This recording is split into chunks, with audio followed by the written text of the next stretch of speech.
Warning: the opinions discussed in this video do not necessarily represent my own views. Rather, it is a rationalization and analysis of marginalized opinions. What's up everyone, Master Fox here. You guys are probably thinking that I'm crazy for even suggesting this idea.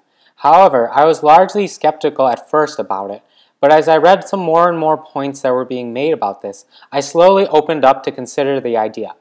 First, let me preface this. Dragon rulers going to 3 would necessitate that dark matter dragon go to 0.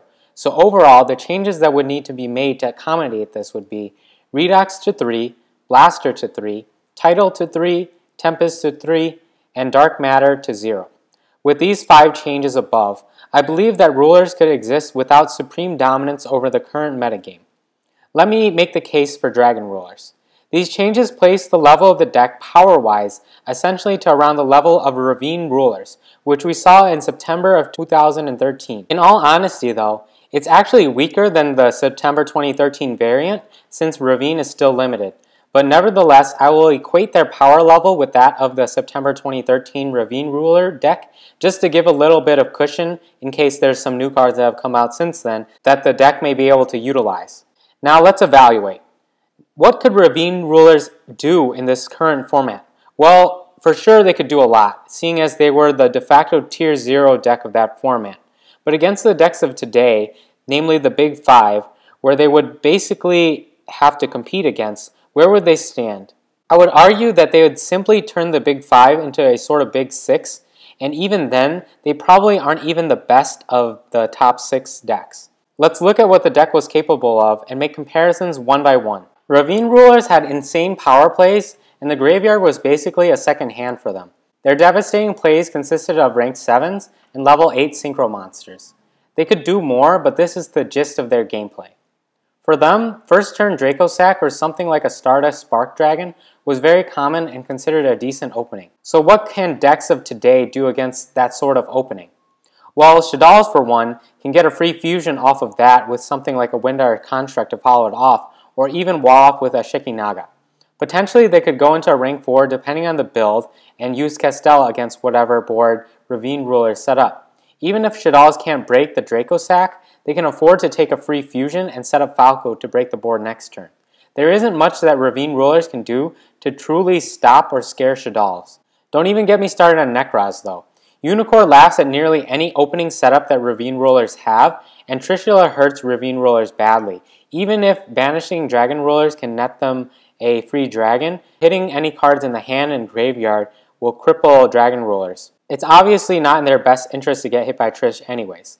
There isn't much to analyze here. It's pretty clear that modern day Nekroz trounces Ravine rulers with its heavy anti-extra deck cards. Ravine rulers might be able to try and outgrind Nekroz, but honestly they don't have very many plays that are very threatening to Nekroz. The efforts of today, namely the Towers Turbo build, basically auto wins versus Ravine rulers. They literally don't have an answer to Towers besides Star Eater and maybe Lucky Straight. As for the control build, this matchup is likely in the rulers' favor, probably I would say 6-4, so it's not too much different than the Burning Abyss matchup against Control Cleese anyways, so I don't see how Ravine rulers would be that unfair even in this matchup.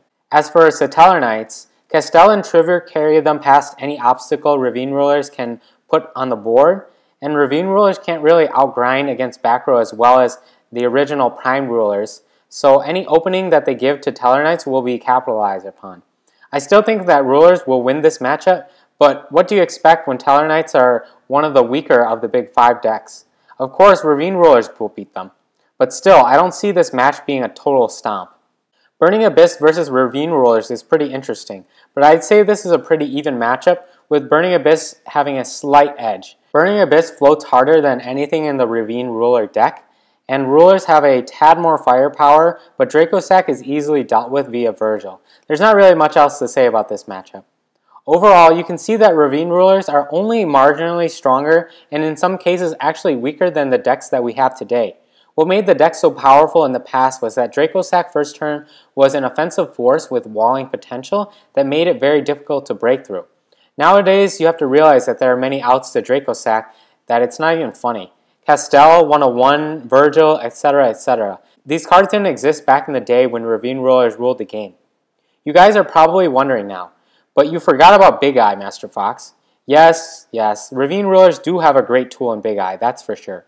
But the thing is, few decks have monsters with really abusable ignition effects for Big Eye to capitalize upon. The most powerful effects nowadays come out on summon. Like, think about Trigger, Construct, Stealth, and Trishula. Who cares if you Big Eye them? They're just beat sticks by that point. And Dragon Rulers can pump out better beat sticks anyways. Sure, you could probably at best take a Dante and mill, getting some nice pluses or potential pluses off of that, but Dante will still float from the grave for Burning Abyss. So that's pretty much it. Basically, from this analysis, it seems like there are no real problems with the rulers coming back if you consider the power level of the game and if you want to keep the power level of the game constant as it is. I understand if you want to reduce the power level of the game, like a lot of people want to return to pre-DUEA levels, which makes sense to either keep rulers banned or to bring them back at 1. Both are fine with pre-DUEA power levels anyways. But considering the current analysis and the current power level of the meta, Ravine Rulers could return very easily if Dark Matter was banned. So that's pretty much it for this video. Tell me what you guys think in the comments section below. Give this video a thumbs up, and I hope that wasn't too controversial. I will see you guys in my next video then. Thank you.